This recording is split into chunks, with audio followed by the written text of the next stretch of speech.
Hello everyone, welcome to the first episode of the HOOT. My name's Keza. Today I'm joined by Lagoleth and Rossa. Today we're going to be talking about all things Overwatch, and later on in the podcast we'll talk about a few other things as well. Start off really with Overwatch. We've got to talk about the Overwatch League. Guys, have you got anything to mention about Overwatch League? Because to me it was a bit of a shock to see some of the teams get knocked out so early on. I just want to see what your views are on it. It was weird. There was so many different teams. You know, we've had the past 4 years that you'd expect big teams, big names to make it. And then this year you had teams like Houston and Spark and all these names that you've never really seen in these higher levels before. Yeah. I think one of the biggest reasons why we saw so many different teams was because the way the meta was like forced around basically Kiriko, Lucio, like extremely fast-paced fights, where if you didn't play Winston, Sojourn, Reaper, Kiriko, Lucio, you were basically just going to lose. So it was like the teams were given this meta, and it was like learn it or lose. And a lot of teams just couldn't like learn how to play it as well as other teams like Dallas, Shark, Houston, and Hangzhou, which were the top 4 teams. How like quickly they adapted to this new meta of like you could call it super rush or like super dive, where everyone goes in and tries to get a kill. Yeah, I think what you mentioned that with new hero Kiriko joining just before the end of the season, a lot of people had to learn that hero very quickly. And yeah, some teams obviously did a lot better than others, I think. I'm still shocked by the shock. Haha, very funny. Because I couldn't believe they went into lower brackets so early on. I'm not sure if it was a tactic, because they did make the final and they did avoid some of the bigger teams, but they did meet up with Dragons early on, didn't they? I think with Dragons, they were a team that everyone thought would do like really like okay-ish in this 5-5, but especially at the start they were doing fine. But as the season went on, it was just kind of going like downwards more and more. And then in finals, they just lost the Hangzhou 3-1 or 3-0. Lost the Shark, I think it was 3-0 as well, and straight out because they just couldn't get their hands around the 5v5 overall. Yeah. You saw a lot, like right at the beginning of the season, it was a lot of, because obviously Shanghai were the champions at the time, it was the discussion of have Shanghai dropped or have the rest of the league moved up with them. And then you saw over the year it was definitely Shanghai were worse overall. Yeah, I was disappointed with Shanghai. I thought they'd do a lot better, especially with Shock and Dragons. I was disappointed to see one of them leave after the quarterfinal, was it? Yeah. It was really early on, I just couldn't believe it. But Spark were brilliant. I thought they did very well. And obviously, well, it would have been a dream if you'd have had Dallas versus Houston as a final, wouldn't it? It would have been the final of all finals. Would have made so much money. It would have been brilliant. And it was in Anaheim as well, which would have been amazing. I think one of my cameras died. Oh, no, that's right. No, that's good, right? I think one team is that everyone expected to do terribly was London. London just felt like they had so much like main. London, I still can't believe that. It was like London were like basically the main characters, while everyone else like their big boss they had to go through, and like all the components of the London team were like perfect. Where like they all had like Hardy as like the main just like shot caller and like the hype man basically of the team. Where he pushed the entire team so far, and it's just like it's mad how far they went. As a team where everyone thought they were like they're gonna get 19th, maybe even last place in the league. Yeah, honestly, I was shocked when I saw them. I thought, my God, what, London winning what? But yeah, you're saying Hardy. He was the MTD when he was the main tank difference. Really, he was brilliant. I aspire to be like Hardy. I mean, what's the sheer difference of the team from 2021 to this year? Yeah, was Hardy alone. Like I remember watching him do just terribly on Winston last year. I think he was just terrible for the team. They're probably going to drop him after the season. And then the turnaround he made and not only himself, but he improved the entire team with him. It's just amazing. Yeah, because at the start of the season, I could see them making all these different changes. I thought, oh no, what's going to happen here? But Hardy was a million %. He's improved that team, and that's why they're in the playoffs, because they were amazing. They were very good. Still couldn't quite beat the Dante tank. No, very true. But no, it was I can't cover how fast the season's gone as well.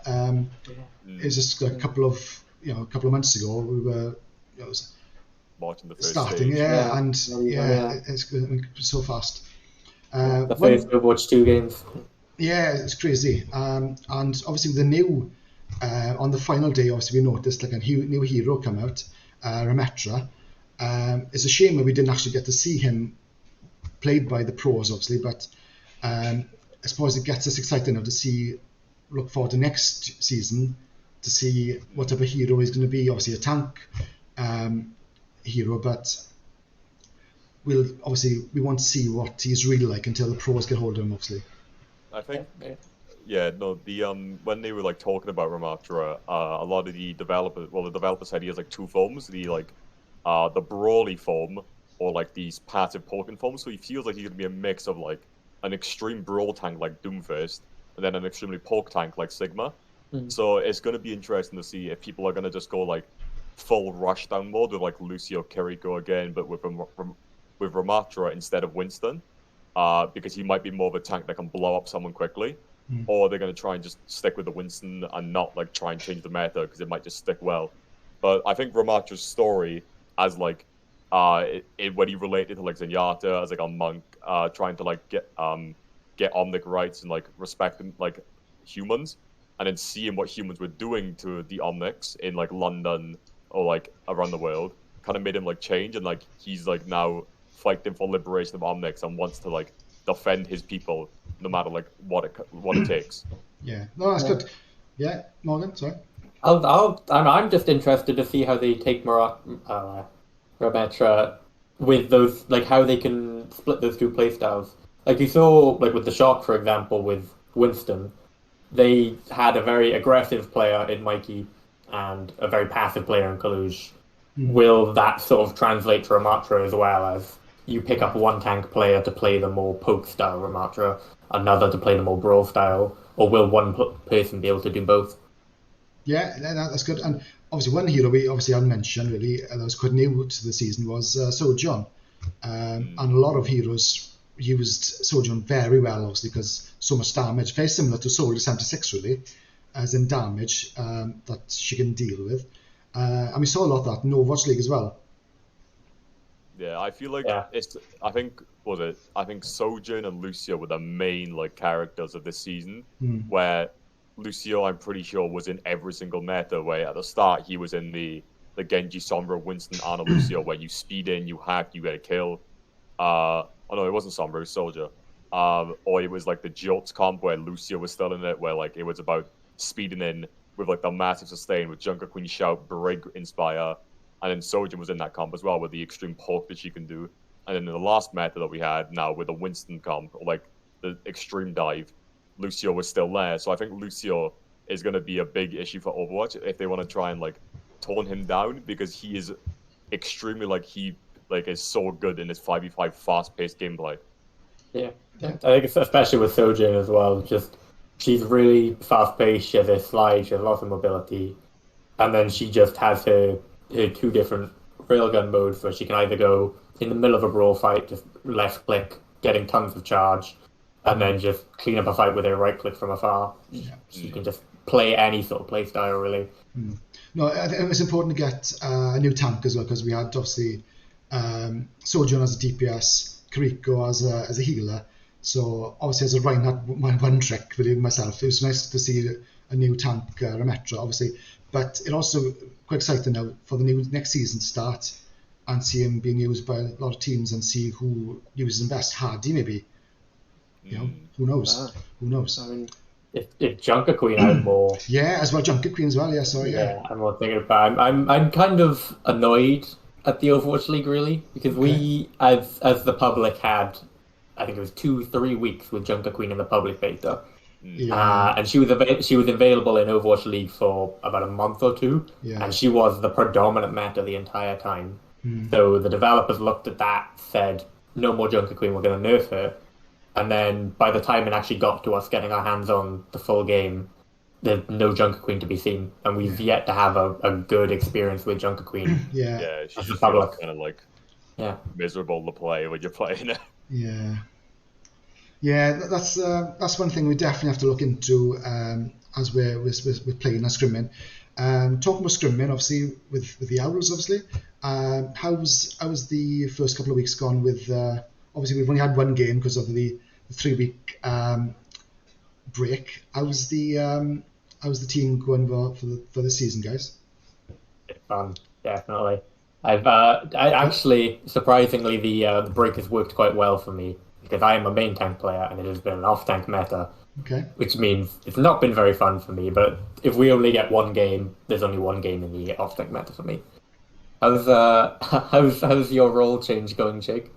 Yeah, well, after the whole new rule was added in the British esports, which is a different story, and me going from a player to a now coach and team manager with, Yeah. it's actually kind of fun because with Trash and Coffee being there, that also like will do the main part of the coaching, and I'm like a secondary like mental coach is like an easy way of saying it because I'm just telling the team like don't do this, don't overwork yourself, don't burn out, make sure you take breaks all the time. And it's fun to watch the team progress because they went from I'd say like 2.9-ish team to already like 3.5, 3.6 team already. So it's fun like watching how quickly they're all improving. It's like I've watched like every single one of them. Obviously, Zach is Zach and Kane is Kane, and they were in the last team. But like watching like Morgan, watching Reese, all improve over time. Like Reese, I'm watching Reese's gameplay, and I see myself in him and how he plays because he's doing stuff that I used to do in Lucio, so I can give him some easy tips and I'd like fix it. Yeah, Reese is definitely the most improved player, I'd say. Yeah. What I just find interesting is how much I've improved as a player. We've all improved in what we've been here like a month and a half, maybe. Yeah. I've gone from a plat player, like plat, maybe even gold in some cases, and I'm now Masters 5. Like it's just crazy what you can actually do with a good team around you and good structure. Oh yeah, definitely. And that's so important. Like I've quite new to Overwatch 2. I've only played a couple of games. I'm bronze, by the way. But we've all got to start somewhere. But I think with Overwatch 2, because there's only one tank, it's a total game changer, really, because the game's got to be played a different way now. So we can't rely on the off tank and main tank. It's one tank. And obviously, if you look at the big teams, like Overwatch League teams, if you look at like Dallas, for example, you had Fearless and Hanbin. You can't have that anymore, obviously. So it's got to be one map for one tank. So how have we coped? How have the Owls coped with just the one tank now instead of the two? It was really weird to adjust at first. We went in, we built the team in Overwatch 1 with 6 players. Yeah. And I built a decent connection with my off tank. And it was really weird going and not having him there now. And there was just a lot of time where we were going to practice, we were looking to play comp together, and we just couldn't. There was no way for us to play as teammates. So we just had to kind of be there for each other outside of the game. And even in the game then it was just really weird having to take up roles that the other player would have. Like I know Ellis has to try and shot call now, which is not typically something he would have done before. Yeah. And I have to be more mindful of my supports and such, which I wouldn't have had to do as a main tank before. Yeah. And it's just, but I think we've adjusted pretty well now to the solo tank though, otherwise. Yeah. It's good to watch like in scrims when you Morgan and Ellis are like when one of you's playing, the other one will be in chat talking to me and Prash or Coffee about like how like they're calming and like will like ask for tips on it. So it's good because you saw the dynamic of like trying to help each other, even though like one will be spec and one will be playing. It's still there where like you want to try and help each other get better at the game. So it's still like Yeah, you've got definitely. synergy, but it's like in and out of the game now. Yeah, I'm definitely not taking this as, oh, there we go, it's my other tank now, I don't care. Yeah. I'm there to help my entire team improve. That includes my other tank player. Yeah, I think with the competitive as well, and that probably is why I'm silver actually, because of the new comp change. But You're going to be bronze in 5 minutes here. yeah, probably, yeah. The problem is with being a tank, you are on your own really now. There's no one to sort of carry you really. It's a case of, why is my team losing? Oh, right, it's me. And that type of thing. So it's a case of, you're the tank, and sometimes again, people saying, what are you doing, Ryan? Why are you charging all the time? Yes, okay, that's a problem I've got. But with tank, that's a problem because you are on your own. You've got no backup really. And obviously, if you're a diamond tank or a master's tank or grandmaster tank, well done, because you totally deserve it, because you're carrying the team as well, because you are running the team almost. Yeah. In ranked, it feels like if you go Zarya, you win. Yeah, Or yeah. if the enemy Sojourn is better, you just lose. I am the exception. I have broken this rule. I have done the one thing all Reinhardt players have done, and that is force Rein in a meta that does not deserve Rein. Yeah. So I saw a funny meme earlier where someone, an animation where this hero was hitting the Zarya about 100 times, and the damage was going down by 1, and then the Zarya just hits this person once and obviously dies. Yeah. I feel when I'm playing as Rein, for example, hitting a Zarya, I just cannot do damage at all. It's impossible. Yeah. It's all about the bubbles, though. Like, you just need to burn out both bubbles as fast as possible, Yeah. and then take that as your engage. As soon as both bubbles are gone, you have to pressure that Zarya, otherwise she'll just beam your whole team. Yeah. So that's great. That's Overwatch 2. Are we playing any other games, guys, apart from Overwatch? I mean, Jake, you hit tier 100 in Fortnite, didn't you? Yeah, well, was it since like Overwatch and main sport can get like very boring over time, because when you're playing Lucio, it feels like just can you what's it called? Like, can you exist for longer than the other Lucio? And if not, you're just dead. So I've been playing other games like Fortnite. I played the new Apex season. Was it Catalyst? She's like very fun to play with on your team, because I was playing with like Zoe, and she's like got a lot of like setup on a team where the Catalyst can like block walls. She has something like May sort of thing where she has like walls and she can defend areas. That's good. But for games like that I want to play that are coming out soon, there's tomorrow, which is there's a game called Sonic Frontiers coming out, which I've been waiting for like a couple years to play. Right. And then in 11 days, there's a game where me and a few of the other players from like esports teams want to play. It's Pokemon Scarlet and Violet, as they've changed how the game plays with all the new Pokemon, and you can play in like a group of 4 together. Oh, cool. Sorry, Morgan, go on. I haven't been. I'm gonna be honest. Overwatch has kind of consumed my life. I have I genuinely have like 400 plus games in ranked this season. I don't have time for any other games. That's dedication. But I am. I've got a little bit in. I played Guardians of the Galaxy recently on PlayStation. That was really fun. I was kind of worried because it was Square Enix. It's you know the characters, right? Like the Marvel Guardians of the Galaxy. Oh, right, yeah. Oh, right, yes. Yeah, it's like another take on those characters, basically. Oh, right, okay. But it was interesting. It took a little bit from the movie's like basic character design, but it did kind of have its own liberties with it. It's nice. I was concerned because it was Square Enix who made Avengers, which was not good. No. If you recall, but that one was good. I'm mainly just waiting for God of War now. Oh, I was laughing there because last week I was up in Epicland, obviously with the Valorant guys and CSGOs up there, and obviously I can't aim. If anyone sees my crosshair, it's literally the size of that. It's ridiculous. And I also play Reinhardt as well, so I just use the hammer. But one of the games that they were trialing there and just having a bit of fun was PUBG. Yes, I can't play, but so I tried that. Obviously, tried is the magic word there. I was told to go into a room, pick up weapons. I didn't have a clue what I was doing, and obviously, the amateur has killed within a second. So fair play to Benga. He was telling me what to do, but I had no idea. He told me press R, and I was looking on the keyboard R because I didn't have a clue. F1, I'm a different beast really. I'm amazing at F1. Neil can vouch for that. I am literally one of the fastest on Silverstone, which is always a good game. So I have to get Neil on. Ooh. I'm sure we'll have a challenge. I'll say that now. Neil, anytime on stream, I will challenge you to a race, and I will beat you. So talk about. It's mainly God of War I'm looking for. On PlayStation. Yeah. Gonna wait 4 years for that. Yeah. So obviously talking about different games. Obviously, are we watching any TV shows, guys? I've been recommended to watch Andor. Is Andor the new Star Wars thing? a bit critical. I've fallen asleep twice watching the first episode, so I'm not sure. I'm not sure. We'll see. It's going all lightsaber, isn't it? So I don't know.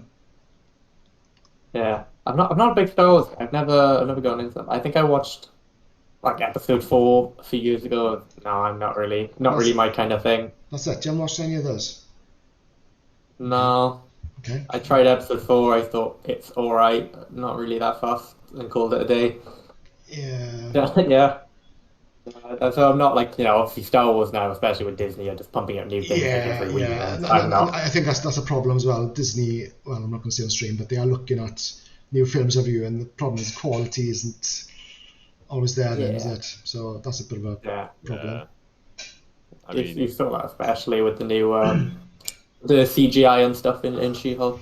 You saw a lot of stories of a lot of stories of like the designers and artists saying not enough time. Please, we want to make a polished product and we just can't. Jake, you watching anything at the moment? No, like with on Star Wars, like I know a lot of the characters, I like the designs, but I'm just never been into it really. It's like it's just kind of boring to me. I think genuinely the last show I watched was like a few episodes of Moon Knight when I went to Switzerland back in the day.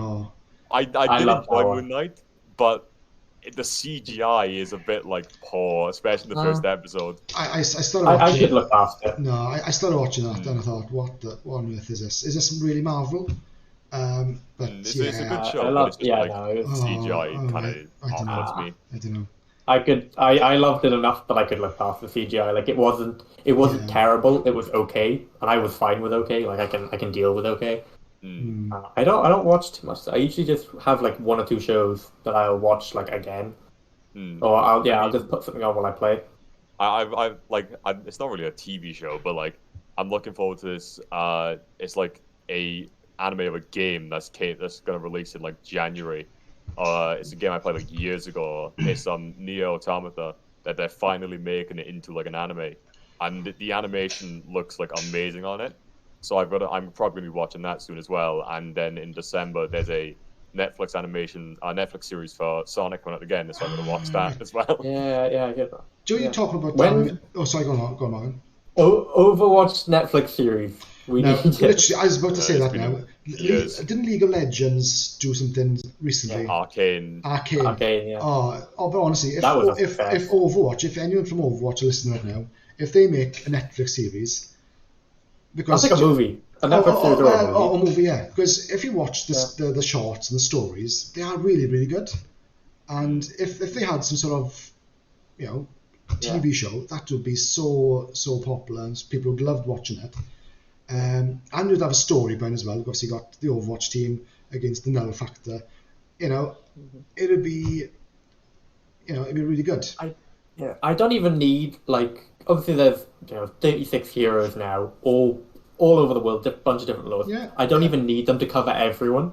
If you just wanted to do one story, one film about Blackwatch, fine. If you wanted to do one story about like Junkrat and Roadhog's adventures through the Outback, that would be amazing. That could be a spin-off, couldn't it? It'd be like the Cleveland show, So it's a family I feel like a smart idea of doing it would be like a Netflix series where it's like 30 minutes long, where it does like each character gets an hour. 30 minutes to an hour, where like it's like 2 to 3 characters, so you could have like Brig, Ryan, and Tor in like some way, or because like an anthology type thing, Germany, Scandinavia, they teased it in early August 2, where there's going to be a mission with Brig, Ryan, Brig, Ryan, Torbjorn, and Bastion in Stockholm, where Null Sector is invaded, and you play as those 4 characters. So you could have like an animated short of like those 4 and how they were like trying to like defend Stockholm. Yeah, you could turn like the pre-existing like archives missions into them. All those old Overwatch 1 missions. Yeah. The original glory days. And really, one of my favourite, 2 of my favourite shorts, animated shorts from Overwatch would be Bastion, because it's quite, it's lovely. It's a lovely story behind it. And I do like the Widowmaker Tracer. Is it the Widowmaker and then Tracer gets involved, or is it Tracer? Yeah. The murder of Mondata. Yeah, that's brilliant. That is. If they made that into a TV show, that would be absolutely amazing. I wouldn't even mind a TV show about the monks. The monks in Nepal, the Mandata and Right. Okay. all his like crews, and Yata, Ramatra. Like if it just focused on them and like the Iris, Yeah. or Oh, a story about like the original Omnic factory in so Australia. yeah. To anyone maybe new watch it, obviously the first thing I came across was Symmetra, Rametra. Brothers or I think sisters, that or no, I don't think they're Just related, yeah. but like No, definitely not. what was it? I know Symmetra has been involved with the Iris recently because okay. there was a comic book, not even a comic book, it was like one of the storylines that came out that said Symmetra went to Nepal where she met Zenyatta, and they discussed about the Iris, and she learned like more stuff about it. So you could see, I think with Overwatch, there's huge interaction possibilities with like Ramatra, Symmetra, Zen, anyone who's involved with like the Iris or like something to do with like the monks and up in Nepal. Like Yeah, Genji as well. anything Yeah. around that. Yeah, Genji could talk to Ramatra and about like how like Genji was basically saved by Zen, while Right. Ramatra kind of like was Zen's brother in a like Yeah, spiritual sense. because And he perhaps went on Genji like met Ramatra. yeah, because Okay. like he went on like a bad like path, unlike Genji who like got saved by Zenyatta, who was on the good path of the monks. Yeah, that's cool. There's just so much potential. Yeah. Story. Yeah. Oh, yeah, no, that's pretty good. And we've talked about quite a lot of stuff there. One thing before we finish, if obviously we've had tanks, we've had DPSs, we've had healers, obviously, in Overwatch 2 right now. What's the next hero? What do we think is going to be the next hero? Is it going to be a healer, DPS, tank? What do we think? What would you like? I think Blizzard confirmed the next two characters after Ramatra are going to be supports because the support line is lacking. If you look like you've got one player on tank choosing between now 11 tanks, Yeah, you've yeah, got two people on DPS choosing between 17 damage dealers. yeah, Then yeah. you have support who have I think is it 9 or 10. Yeah, Yeah, 8 or 9, yeah, I think. yeah. Yeah. They need a few more You've than got like that. Ana, Brig, Bap, Mercy, Lucio. It's not that much. Yeah, Yeah, definitely. it's Yeah, I think a support is definitely in yeah. order. lacking. It'd be interesting to see what, obviously, what's different countries in Overwatch, what countries they could be from. Hopefully, who knows? Yeah, Who definitely. knows? Yeah. Who knows? Maybe we'll see another Omnic character as well as Ramatra. Probably, hopefully, a Welsh Yeah. healer, maybe. Hopefully, never know. Yeah. But Maybe no, we'll see a new who knows? aura returning hero. Yeah. Who knows? Who knows? No, but thanks, guys, for joining me today. It's been a blast for this first episode of the Hoot. Yeah, thanks to Lagoleth and Rossa for joining me. Hopefully, we'll do this again. Obviously, hopefully, we'll see how people react and how people hopefully enjoyed listening to us and watching us talk about all things Overwatch and all our favourite films and so on. Yeah, but hopefully see you again in the next couple of weeks. Okay, thanks for joining us. Great. Bye. Cheers. Yeah.